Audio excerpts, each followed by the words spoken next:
So on the front end, I want to discuss retirement contribution limits for 2022.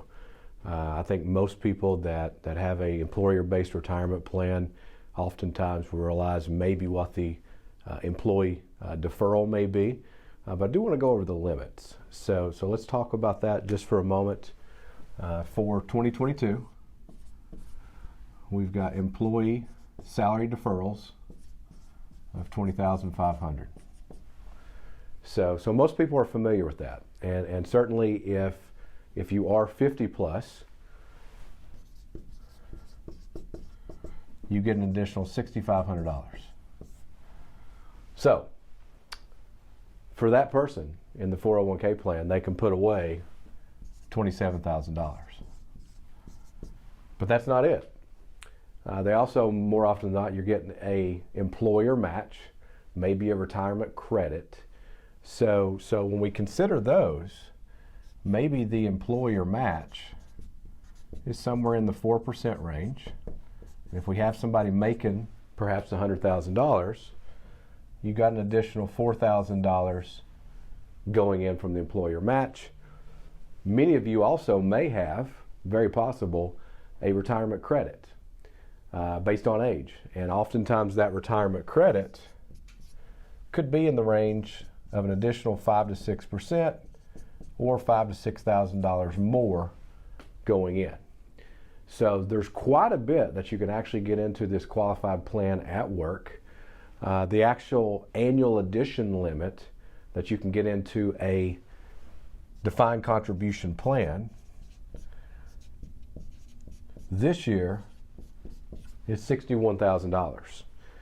So many of you are not going to hit that, but very easily $27,000 from the employee side if you're 50 plus, maybe another 10 or so from the employer side, depending on what the company match is, along with the retirement credit.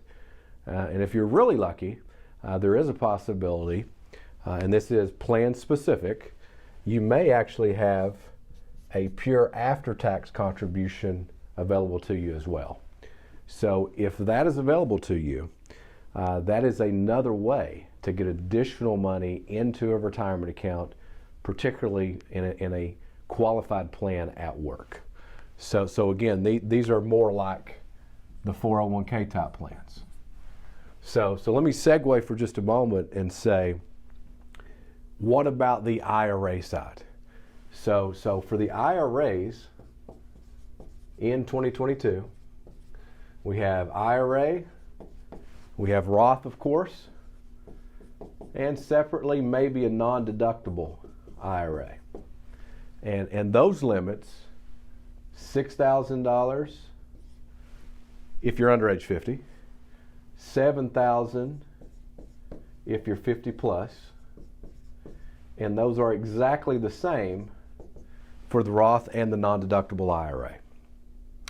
Now, these are all subject to eligibility, income requirements. So depending on what your actual income is, including yours, and if you're married, your spouse, there are some particulars that we'll have to go over to see what you're eligible for. More often than not, we will have clients, at the very least, you always want to be putting in enough money to the 401k plan to at least get the company match. Anything over and above that, oftentimes we'll look at maybe doing a Roth IRA if you're eligible. If not, there's obviously other ways you can get money into Roth accounts, whether it be back to that 401k plan or maybe even perhaps a non-deductible IRA. So those are the contribution limits for 2022. That's really, really important to understand.